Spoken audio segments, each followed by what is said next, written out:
दोस्तों नमस्कार। आज मैं चौथे दिन आपसे लगातार बात कर रहा हूँ। मेरा भी उत्साह बढ़ रहा है, दर्शकों का भी उत्साह बढ़ रहा है। आपके प्यार के लिए बहुत बहुत धन्यवाद। अभी मैं देख रहा हूँ कि लोग धीरे धीरे जुड़ते हैं और बात भी ठीक है। आजकल सोशल डिस्टेंसिंग है तो धीरे धीरे ही लोग आ रहे हैं और धीरे धीरे जुड़ने में कोई बुराई भी नहीं है। तो जो टाइम है वो लग रहा है डिस्टेंसिंग के वक्त में ऐसा होता है और वक्त के साथ हमें बदलना होगा। तो अक्सर मैं 9 बजे आता हूँ, लेकिन जैसा कि मैंने कल बताया कि भगवान राम खुद चाहते हैं कि 9 बजे वो आना चाहते हैं। तो मैंने कहा ये तो बड़े सौभाग्य की बात है, इतने दिनों बाद हम रामानंद सागर साहब के बनाए हुए उस रामायण को दोबारा देख पाएंगे। तो मैंने अपना कार्यक्रम 7 बजे करना शुरू कर दिया है और अन्य बातें समान रहने पर मैं 7 बजे ही करूँगा। लोग जुड़ने शुरू हो गए हैं। तानिया मलिक हमारे दोस्त की एक बेटी हैं, रेवाड़ी से रोजाना जुड़ती हैं। तानिया बहुत बहुत शुक्रिया। मनीष उपाध्याय जयपुर से जुड़े हुए हैं, वैभव निगम गुड़गांव से जुड़े हुए हैं और सोनिका गौतम जुड़ी हुई हैं। और जैसे जैसे लोग आएंगे मैं कोशिश करूंगा उनके नाम लूं, लेकिन मैं कई बार फ्लो में नीचे नहीं देख पाता हूं, तो उसके लिए क्षमा चाहता हूं। जिन लोगों ने अभी तक ज्वाइन किया है, कमेंट्स किए हैं, शेयर किया है, बहुत बहुत शुक्रिया। क्योंकि किसी भी प्यार के बिना, किसी ऑडियंस के प्यार के बिना कोई भी आदमी कुछ नहीं कर सकता। तो आज की बातचीत शुरू करने के लिए मैं आपको बताता हूं कि मैं आज सुबह जब उठा और नीचे झांक कर देखा, मैं फर्स्ट फ्लोर पे रहता हूं, तो बहादुर काफी दिन से नहीं आ रहा था। तो मैंने कहा चलो आज गाड़ी हम साफ करते हैं, खुद थोड़ी एक्सरसाइज करने का शौक है। गाड़ी साफ की हमने और गाड़ी एक नए तरीके से साफ की कि पहले शीशे साफ किए, फिर ऊपर का आधा हिस्सा साफ किया और बहुत दिन से वाइपर नहीं चल रहे थे। तो हमने देखा कि शायद उसमें कुछ उसकी जो नोजल्स हैं वो खराब हो गई हैं। तो हमने पिन डाल के देखा, फिर हमने पिन डाल के देखने के बाद देखा फिर भी नहीं चल रहा। फिर हमने जाकर देखा कि पानी दिखेगा तो नहीं, अंदर हमने एक बोतल पानी डाला तो पता लगा नीचे से पानी लीक हो रहा है। तो कई बार छोटी छोटी बातें होती हैं जिन्हें हम टालते रहते हैं और उनका रीजन कुछ और होता है और हम उसको टालते रहते हैं और फिर अपने आप को कोसते रहते हैं, पता नहीं कब ठीक होगा। तो मुझे समझ आया कि कई चीजों को खुद देखना ठीक रहता है। एक कहावत है ना कि अगर आपको स्वर्ग में जाना है तो खुद मरना पड़ेगा उसके लिए। तो आज समझ आया कि वो पानी क्यों नहीं टिका होगा, डाला तो होगा बहादुर ने या ऑफिस के किसी लड़के ने, वो पानी उसके बाद टिका ही नहीं। Anyway, that was one instance what we can do in this lockdown days। तो कल के लिए ऑलरेडी तैयारी कर ली है कि कल हम शूज पर काम करेंगे। मतलब जितने भी शूज हैं उनके फीते निकालना, अगर फीते बदलने हैं तो उनको देखना, पॉलिश कहाँ रखी है, कितने दिन से नहीं हुई है। और एक रॉबिन शर्मा का आर्टिकल पढ़ रहा था कि जूते भी पॉलिश करो तो ऐसे करो कि आसपास आपसे तो जूते कोई पॉलिश ना कर पाए। तो कल जूतों को चमकाएंगे, जूतों की बारी है। और परसों का भी कार्यक्रम सुबह का बन गया है कि हम फाइल्स पे काम करेंगे। जैसे एक फाइल मैंने उठाई थी तो उसमें पर्सनल फाइल थी जो आज से 10 साल पहले की थी और उसमें कहीं मैंने कोई फिल्म देखी होगी तो उसके डायलॉग लिखे थे। तो मैंने कहा चलो इन सबको एक बार देखेंगे, अपनी हेरिटेज प्रॉपर्टी को खुद ही देख लेते हैं क्योंकि राजा महाराजा को अक्सर टाइम मिलता नहीं है। तो अभी टाइम दिया है भगवान, इसको चेक कर लेते हैं। आशीष आनंद जुड़े हैं, प्रदीप भदूरिया जुड़े हैं, Chaman Malik, Harsh Chauhan, thank you so much for joining. तो मैंने आपको बताया कि छोटी छोटी बातों से पूर्णता आती है और पूर्णता कोई छोटी बात नहीं होती। आप छोटे छोटे काम के लगता है कि काम है कोई, वरना आपको लोग इस तरह के इलाज बताएंगे कि कोरोना के इलाज के लिए आप क्या करें, 1 किलो अजवाइन और 1 किलो जीरा मिला लें और उसको फिर अलग अलग करें तो आपको कोरोना का पता नहीं लगेगा। तो बेहतर है कि आप काम ही कर लें कुछ। वो काम करने के आपको लगे चलो मैंने कुछ तो घर में एंजॉय किया, कुछ तो कंट्रीब्यूट किया। सो आज जिस विषय की बात करने जा रहे हैं, मैंने टॉपिक लिख के भेजा था कि इस माहौल में जब काफी दिनों के लिए घर में बच्चे भी हैं, बुजुर्ग भी हैं, तो एक साथ उनको हैंडल करने में कभी कभी दिक्कत आ जाती है और सोचना पड़ता है कैसे हैंडल करूं। एक तो आपकी अपनी एंजाइटी, फियर, फोबिया, घर की परेशानी बड़ी सारी, और उसके बाद से छोटे बच्चे नहीं सुन रहे हैं, उनको क्या करें। तो मैं इसके बारे में बताऊंगा आपको। इसके लिए आपको आखिर तक मेरे साथ रहना होगा और बहुत ही जायकेदार बात होने वाली है आज।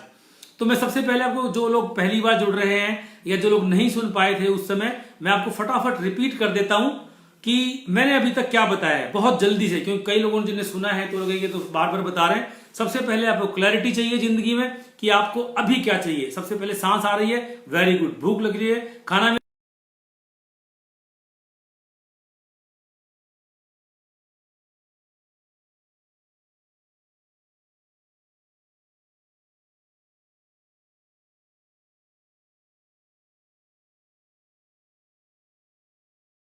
के बारे में मैंने आपको बताया कि हमारे कुछ हार्मोन्स रिलीज होते हैं जब हमें खुशी मिलती है। पहले मैंने बताया था एंडोर्फिन, आप एक्सरसाइज करते हैं तो एंडोर्फिन रिलीज होता है। फिर डोपामिन, आप जब किसी को अप्रिशिएट करते हैं, थैंक यू बोलते हैं, तो डोपामिन रिलीज होता है। उसके बाद सेरोटोनिन बताया था मैंने आपको कि जब किसी की हेल्प करते हैं तो सेरोटोनिन रिलीज होता है। और चौथा मैं आपको बता रहा हूं आज ऑक्सीटोसिन। ऑक्सीटोसिन क्या होता है? जब आप किसी के पास जाकर अपनी ऊर्जा एक्सचेंज करते हैं, उसको छूते हैं, उसके बहुत समीप जाकर। तो आजकल हम क्योंकि प्रॉक्सिमिटी नहीं कर सकते ज्यादा, तो आपको संयम से रहना है। लेकिन अगर किसी की तरफ आपने आंख से आंख मिला के उसके जितने पास जा सकते हो, अपने घर के मेंबर जो सेफ हैं उनके पास बैठकर उनकी तरफ आपने अगर झुककर भी देखा तो उनको लगेगा कि हाँ यार मेरे को सुना गया। उसे कहते हैं प्रॉक्सिमिटी। जब प्रॉक्सिमिटी में बात करते हैं, जिसे अपनापन लगता है, तो आपको ऑक्सीटोसिन रिलीज होता है। एक बहुत बड़ी फाइनेंशियल कोच है एकता सहगल, जुड़ने के लिए बहुत बहुत शुक्रिया एकता जी। दूसरा मैंने बताया था नंबर 1 क्लैरिटी, फिर हैप्पीनेस। उसके बाद मैंने बताया था एनटीडी, आपको क्या नहीं करना है। टीटीडी सबको पता है, दूसरे को सिखा देते हैं ये करना चाहिए वो करना चाहिए। आपको क्या नहीं करना है? व्हाट्सएप, टीवी, गॉसिप्स, ये और जो जितनी भी कॉल्स आती हैं उनको पर्टिकुलर शेड्यूल से देखना है, ये फ्लो के साथ नहीं चलना है। तो ये आप ध्यान रखें। और सड़क पे जाने का ध्यान रखना, क्योंकि जो खुजली है ना बाहर जाने की, वो ज्यादा बेहतर है सूजन से। तो आप ये ध्यान रखिएगा, सड़क पे जाएंगे तो क्या क्या हो सकता है, सड़क पे नहीं जाएंगे तो क्या क्या हो सकता है। सत्येंद्र श्रीवास्तव जुड़े हैं, बहुत बड़े अकाउंटेंट हैं, फाइनेंशियल कोच हैं। थैंक यू सत्येंद्र जी जुड़ने के लिए। उसके बाद मैंने आपको बताया था कि जिंदगी में आने वाले टाइम में सबसे बड़ी जो करेंसी होगी वो टाइम ही होगा।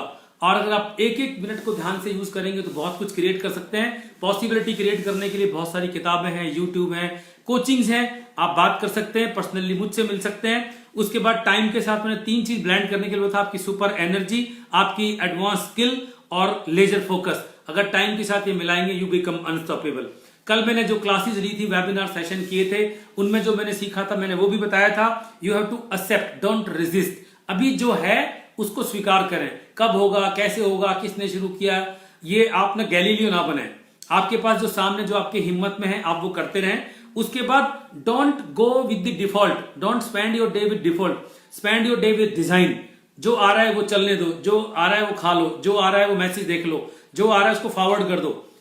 Make a design. सुबह क्या करना है? सुबह आपने पूजा पाठ की, एक्सरसाइज की, उसके बाद आपने कुछ टीवी देखा, फिर आपने कुछ लोगों से बात की, चाहे आपके वेंडर्स, क्लाइंट्स, रिलेटिव्स, फ्रेंड्स, उनसे बात की। उसके बाद आपने फिर दिन में खाना खाया। आप किचन में जाके कुछ नया एक्सपेरिमेंट कर सकते हैं, यूट्यूब पर देखकर आप घर में काम का हाथ उठा सकते हैं, या आप जो भी सीख समझे।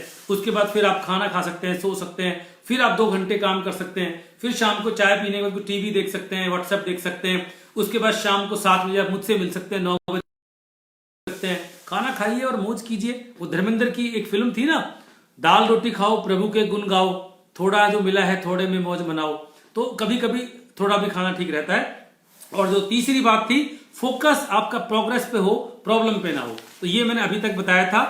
काफी लोग आज की तारीख में पैनिक हो सकते हैं कि सब कुछ बंद पड़ा है, कब खुलेगा मालूम नहीं। तो डेली मैं आपको एक थेरेपी कराता हूं। तो आज भी मैं आपको एक थेरेपी कराने वाला हूं। मैं आपसे रिक्वेस्ट करता हूं कि आप अपनी आंखें बंद करें ईमानदारी से। जो जो लोग मुझे सुन रहे हैं पूरे विश्व में कहीं भी, प्लीज क्लोज योर आईज, अपनी अपनी आंखें बंद करें। अपने सांस पर ध्यान रखें, अपने सांस को महसूस करें, अपने सांस को देखें। Let your thoughts come and go, just focus on your breath, be with your breath. Visualize that you are inhaling pink oxygen. Oxygen is a color of love, joy and happiness. आप अपने सांस के साथ pink oxygen अंदर ले जा रहे हैं, जिससे पूरी बॉडी में आपका प्यार, खुशी और उत्साह संचरित हो रहा है। आप अपनी मानसिक आंखों से ऐसा महसूस करें कि आपके माथे के बीच से एक फवारा निकल रहा है और वो पिंक कलर की जो एनर्जी है वो बाहर फवारे से बाहर निकल रही है और वो उन सब तक पहुंच रही है जिनसे आप प्यार करते हैं या जो लोग आपसे प्यार करते हैं। उन सबके चेहरे देखिए जिनसे आप प्यार करते हैं। या जो आपको प्यार करते हैं, may be your parents, your spouse, your kids, your friends, your relatives, your team members, whomsoever, and they are receiving this energy and love through this fountain of pink energy, and they are smiling, they are waving hands on you, they are waving hands on you with blessings, and you are feeling so soothing and relaxed. Be with your breath. अपने सांस के साथ रहें। अपने मकान के हर कोने में आप नजर दौड़ाएं। सबसे पहले देखें फ्रिज में आपका सारा सामान भरा हुआ है, घर में सब कुछ खाने को है, आपके पूरे मसाले हैं, टॉयलेटरीज हैं, और आप एक चीज और महसूस कर पा रहे हैं कि मैं देख पा रहा हूं कि जब मुझे चीजें चाहिए होती हैं तो मैं फोन करके मार्केट से मंगा लेता हूं और सप्लाई भी हो रही हैं। I am enjoying this period like a king. I have not to go anywhere. My requirements are being supplied at my home. मेरे जरूरत की चीजें मेरे घर पर मेरे फोन से सप्लाई हो रही हैं। मैं घर बैठे बैठे कुछ कोर्सेज कर रहा हूं। जिन चीजों में अपने आप को कमजोर पाता हूं मैं उनको सीख रहा हूं, चाहे वो कंप्यूटर है, चाहे वो अंग्रेजी है, चाहे वो एक्सेल है, और बहुत सारी चीजें। आपको लगता है कि पब्लिक स्पीकिंग मुझे नहीं आती है, तो मैं वो सीख रहा हूं। आप महसूस करें कि स्टेज पर खड़े होकर बोल रहे हैं और लोग आपको सुन रहे हैं, and you are enjoying it, that you are in a era of where you can do anything you like with your freedom and liberty. You have no foundation, you have not to go anywhere, and you are enjoying it. You are looking at your library, your books, your other products where you can do entertainment. Be with your breath and you enjoying it. You have enjoyed it. You are enjoying it. You will enjoy it. अपनी धीरे धीरे आंख खोल सकते हैं आप। तो एक थेरेपी थी जहां आप देख रहे हैं कि आप कितनी अबंडेंस में हैं, आपके पास वो सब कुछ है जो आपको चाहिए। आगे चलते हैं। आज आपको कहानी नहीं सुनाई मैंने, तो कहानी सुनाना बहुत जरूरी है। बचपन से हम कहानी सुनते आ रहे हैं और कहानी आपकी जिंदगी में एक बहुत पूर्ण महत्व रखती है। और कहानी यह है कि एक बार महात्मा बुद्ध अपने शिष्यों के साथ बैठे हुए थे और शिष्यों को पढ़ा रहे थे शांति की बात, मोक्ष की बात, पुनर्जन्म की बात।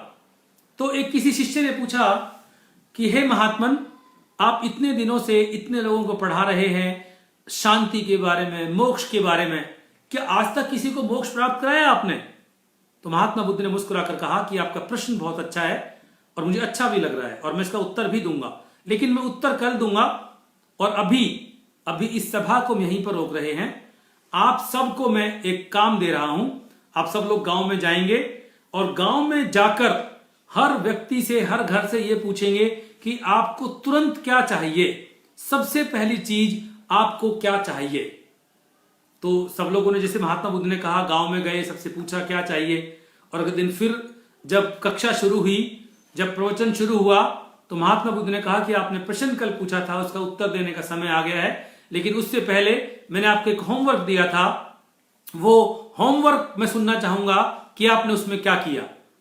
तो लोगों ने बताया कि कोई कह रहा है कि मुझे पुत्र चाहिए, कोई कह रहा है मुझे फसल चाहिए, कोई चाह रहा है मुझे बीज चाहिए, कोई चाहिए मुझे ट्यूबवेल चाहिए, कोई कह रहा है कि मुझे ट्रैक्टर चाहिए, कोई कह रहा है कि मुझे बैल चाहिए। तो सब लोग अपनी अपनी वो चीजें बता रहे थे जो उनको तुरंत चाहिए। तो महात्मा बुद्ध ने कहा कि क्या किसी व्यक्ति ने यह कहा कि मुझे मोक्ष चाहिए? तो एकदम सन्नाटा था, किसी ने कुछ नहीं बोला। बोला जब किसी को मोक्ष चाहिए ही नहीं तो मैं मोक्ष कैसे दिलवाऊंगा आपको, मैं सिर्फ बता सकता हूं आपको। तो यही लोगों का हाल है कि लोगों को चाहिए होता है। जैसे मैं एक यंग फीमेल एंटरप्रेन्योर को कोच कर रहा हूं। उनमें कुछ होमवर्क दिया था मैंने उनको, और जब मैंने आज उनसे पूछा कि कल आपने होमवर्क का जवाब देना था, आपने क्यों नहीं दिया, तो बोले कि सर वो ध्यान नहीं रहा, मैं भूल गई, मैं बिजी हो गई।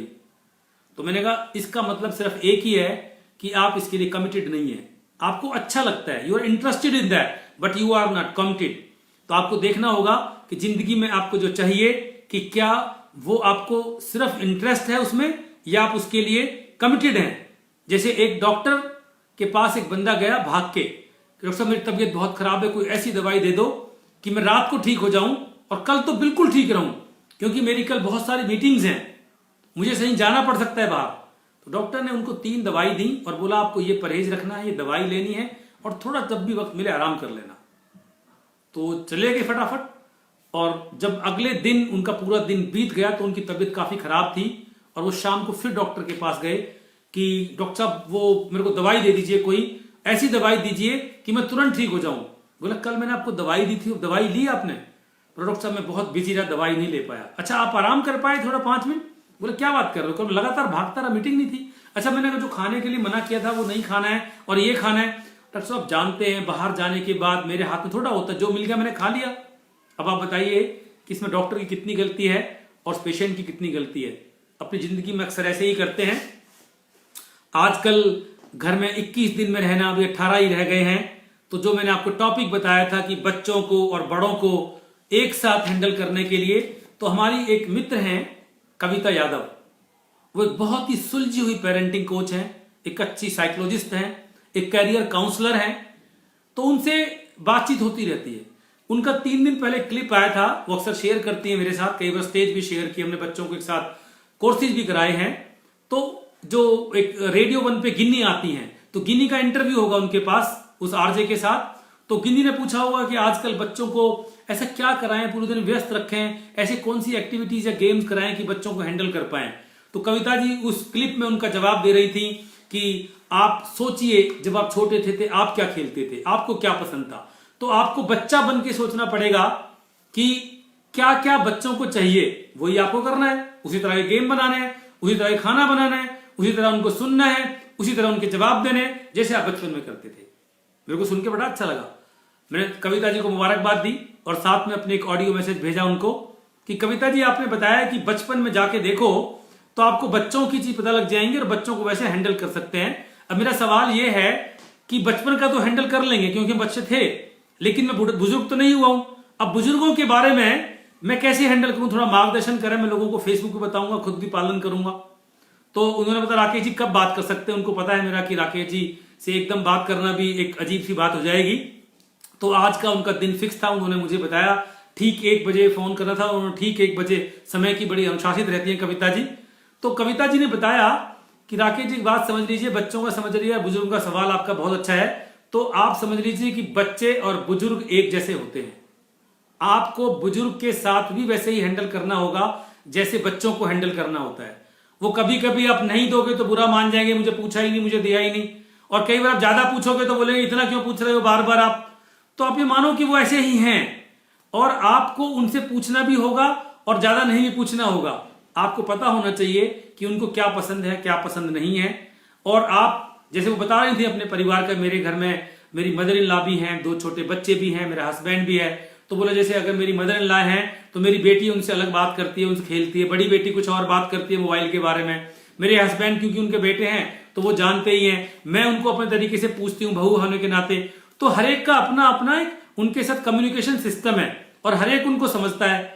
तो कोई कम कोई ज्यादा, कभी गुस्सा कभी नाराजगी, वो बच्चों में भी होता है। आप ऐसा भी नहीं है कि हमेशा ही खुश कर पाएंगे उनको। लेकिन हाँ, जैसे आप बच्चों को हैंडल करते हैं कि कई बार जैसे बचपन में बहुत एक चीज को बार बार पूछते थे तो हम बताते थे उनको, ऐसे अगर वो बार बार कुछ बता दीजिए आप, तो आप मान के चलिए कि बच्चे और बुजुर्ग एक जैसे होते हैं। मैंने कविता जी को धन्यवाद किया और ये मैंने आपके साथ भी शेयर किया। अभी हमारे साथ संदीप वढेरा और यश धमीजा भी जुड़े हैं। थैंक यू सो मच जुड़ने के लिए। भाई कुछ नाम बीच में निकल गए हैं, आई एम सॉरी। अभी श्रीपाल जी का नाम दिख रहा है। श्रीपाल जी आर्य समाज हिरनगर के मंत्री हैं। वो अक्सर मुझे फेसबुक पे जब भी मैं कुछ करता हूं देखते हैं और उनका बहुत बहुत शुक्रिया सब लोगों का जुड़ने के लिए। अब बात आती है सेफ्टी टिप की, क्योंकि मैं एक फायर फाइटर हूं, फायर ट्रेनर हूं, फायर एक्सपर्ट हूं। पूरे देश में हम लोग फायर सेफ्टी की अवेयरनेस के लिए काम करते हैं। फायर सेफ्टी के अवेयरनेस के बाद जो लोगों को प्रोडक्ट चाहिए होते हैं डिफरेंट इंडस्ट्रीज में, वहां पर ऑडिट करते हैं, उनको एजुकेट करते हैं। तो कल मैंने बताया था कि आग लगने के लिए 3 चीज चाहिए होती है, एक कंबस्टिबल मटेरियल, उसके बाद ऑक्सीजन, उसके बाद हीट। अभी ललित अरोड़ा जुड़े हैं, एक बहुत बड़े इंटरनेशनल मोटिवेशनल स्पीकर है, उनका बहुत बड़ा चैनल है अपना यूट्यूब का, ललित अरोड़ा का। ललित जी जुड़ने के लिए बहुत बहुत शुक्रिया। तो बता रहा था कि आग के लिए 3 चीज चाहिए। तो आग तो चाहिए, लेकिन आग को एक्सीडेंट में परिवर्तित करने के लिए चौथी चीज चाहिए, वो है नेग्लिजेंस। जब भी इसमें जोड़ेंगे तो एक्सीडेंट बन जाएगा।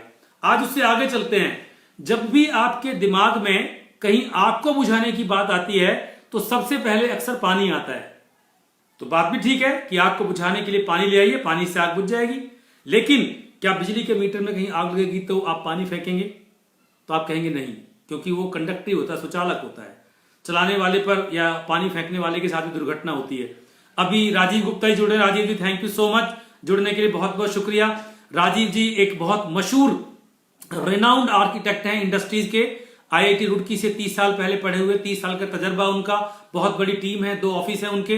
राजीव जी जुड़ने के लिए बहुत बहुत शुक्रिया, थैंक यू सो मच। तो बता रहा था कि आग के लिए आपको देखना होगा कि जैसी आग दिखती है ना लाल और पीली, वैसी नहीं होती है वो। तो घर में जो लोग सुन रहे हैं वो ध्यान रखें इस बात का कि घबराने की जरूरत नहीं है। आग को और सांप को देख के एक ही तरह से पैनिक होता है आदमी। तो जब भी आग लगती है देखो कि आग किस प्रकार की है। तो प्रकार बताता हूं, जितने भी सॉलिड मटेरियल है, ठोस पदार्थ, कपड़ा, लकड़ी, गत्ता, रबड़, प्लास्टिक, ये सब ए क्लास फायर में आता है। अभी सतीश वर्मा बहुत बड़े इंटीरियर कॉन्ट्रैक्टर हैं, वो भी हम जुड़े हैं छतरपुर से। सतीश जी जुड़ने के लिए बहुत बहुत शुक्रिया। तो जो सॉलिड कंबस्टिबल मटेरियल है, जो ए क्लास फायर आती है, वो उसको पानी से बुझा सकते हैं। दूसरा होता है लिक्विड, जो बहने वाले पदार्थ हैं, जैसे पेंट है, डीजल है, पेट्रोल है, उसको आग को बुझाने के लिए पानी से काम नहीं होगा। जैसे पेट्रोल पानी से हल्का होता है, वो ऊपर आता है, आग नहीं बुझेगी। तो उसके लिए हम फोम का इस्तेमाल करते हैं। पानी के अंदर हम एक AFFF नाम का एक लिक्विड मिलाते हैं, तो उससे बहुत थिक झाग वाला फोम बनता है। तीसरा होता है गैस। तो उस गैस की जो आग होती है, जैसे एलपीजी पकड़ लीजिए आप, इंडस्ट्रियल गैस में नहीं जाते, वो जो आग होती है C क्लास फायर होती है। तो A हो गया आपका सॉलिड, B हो गया लिक्विड, C हो गया गैसियस। तो A, B, C 3 टाइप की फायर में आज बात करूंगा, क्योंकि 3 टाइप की आग बुझाने के लिए A के लिए पानी, B के लिए फोम, C के लिए हम पाउडर इस्तेमाल करते हैं, ड्राई केमिकल पाउडर, उसे सोडियम बाइकार्बोनेट कहते हैं। तो ये तीनों तरह के अलग अलग एक्सटिंग्विशर भी आते हैं। लेकिन जैसे जैसे एडवांसमेंट हुआ, जैसे आपका कैलकुलेटर चला गया मोबाइल में, आपका कैमरा चला गया मोबाइल में, तो लोगों ने जैसे जैसे इजाद की चीजों की, तो ABC टाइप मल्टीपर्पज एक्सटिंग्विशर आते हैं, जिसके अंदर होता है मोनो अमोनियम फास्फेट। वो तीनों तरह की आग को बुझाने के लिए सक्षम होता है। तो आप अपने घर में, आपका ऑफिस कितना भी छोटा बड़ा है, कितनी दुकान है, तो आग कभी बता के नहीं आती। वो ये भी नहीं देखती कि अमिताभ बच्चन है, नरेंद्र मोदी है, राकेश आर्य है या कोई भी है, वो लग जाती है। एक बार कोरोना तो छींक के बताएगा, खांस के बताएगा, लेकिन आग सीधा हिट करती है। वो ना छींकती है ना बताती है, लग जाती है बस। तो आप ये मान के रखो कि जैसे हमारी फौज हमेशा जंग नहीं लड़ती, लेकिन तैयार रहती है। तो आप अपने घर में, अपने ऑफिस में आप छोटे एक्सटिंग्विशर जरूर रखें, ABC मल्टीपर्पज टाइप। आपको इसके बारे में कोई भी अगर मदद चाहिए, कोई एजुकेशन चाहिए, क्योंकि मैं काफी सारे RWS में, इंडस्ट्रीज में, फेडरेशन में, एसोसिएशन में सेफ्टी टॉक्स के लिए जाता हूं, ऑडिट्स के लिए। तो वहां पर मैं अपनी तरफ से, मेरे को अच्छा लगता है कि लोग अवेयरनेस के लिए बात करें, उनको बताता हूं। इसके बारे में बात करते रहेंगे। इसमें साइज बता दूं, 2 किलो का होता है, 4 किलो का, 6 किलो का, ये जनरली चलते हैं। तो आप छोटा, आपको लगता है कि 2 किलो के 2 रख लीजिए, 1 रख लीजिए, क्योंकि 2 ही हजार है घर में, एक बिजली का और एक गैस का। तो उसके लिए अपने हिसाब से चुन सकते हैं। को मदद चाहिए तो आप मुझे मैसेज छोड़ दीजिए, मैं आपको बता दूंगा। अब आता है आज का बिगडम बैश, कि बड़े लोग जो होते हैं ना, सो कॉल्ड बड़े लोग, ये भाषा काफी बार इस्तेमाल करते हैं। अरे साहब वो बड़े लोग हैं, उनका क्या कहना, हम तो वो नहीं कर पाएंगे। एक MCF सिंड्रोम होता है, मैं कभी आपको बताऊंगा अगली टॉक्स में। MCF सिंड्रोम की फुल फॉर्म आज बता देता हूं, मिडिल क्लास फैमिली सिंड्रोम, जो आपने बचपन से सुना है। इसकी फुल फॉर्म पर डिस्कशन कभी फिर करेंगे। आप ये ध्यान रखिएगा कि बात सुनने के बाद अगर कोई विषय, कोई चिंता, कोई सब्जेक्ट आपके दिमाग में आता है, जरूर लिखें, मैं उस पर डिस्कशन करूंगा। तो आज का जो बिगडम बैश है, तो जो बड़े लोग होते हैं 3 चीजों में कभी कंप्रोमाइज नहीं करते, या यूं मान लीजिए कि 3 चीजों को सबसे टॉप प्रायोरिटी पर रखते हैं और कभी परेशान नहीं होती है। चाहे वो नोटबंदी हो, GST हो, कोरोना हो, they don't bother. Number 1, they sleep well, सोने में कोई कंप्रोमाइज नहीं है। नंबर 2, दे ईट वेल, उनको पता है क्या खाना है क्या नहीं खाना है। Number 3, they don't miss their workout.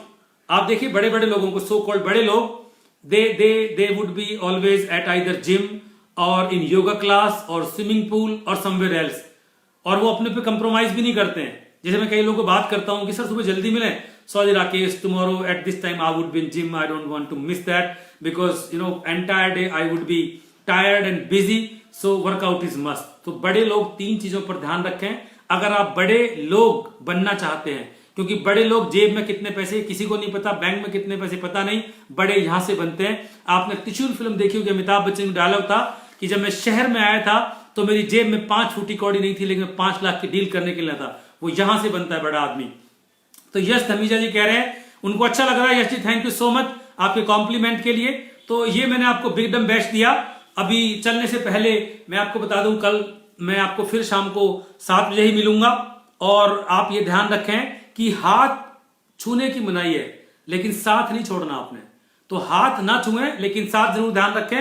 एक ताऊ किससे बात कर रहा था, बोले नाश पीटे कोरोना ने 4 आदमियों के बैठने लायक नहीं छोड़ा कहीं। तो जैसे गांव में पहले बोलते थे ना कि यार ऐसी बेइज्जती करा दी है, कोई ऐसा काम कर दिया है, तो कोरोना ने बोलो 4 आदमियों के बीच में बैठने के लायक नहीं छोड़ा है। तो आप ध्यान रखें, इस तरह के थोड़े थोड़े जोक्स भी पढ़ते रहें, आप लोग शेयर भी करें, क्योंकि जिंदगी में हंसी मजाक मनोरंजन भी बहुत जरूरी है आपके लिए। आप ध्यान रखें इस बात का कि कोई सब्जेक्ट अगर आपको अच्छा लगता है आप उसको लिखें, आप इसमें मेरे को मैसेज दें, मैं आपसे उस बारे में बात करूंगा। Thank you so much for watching, thanks for being with me. आपके जो भी सब्जेक्ट रहेंगे मैं उन पे काम करता रहूंगा। नमस्कार।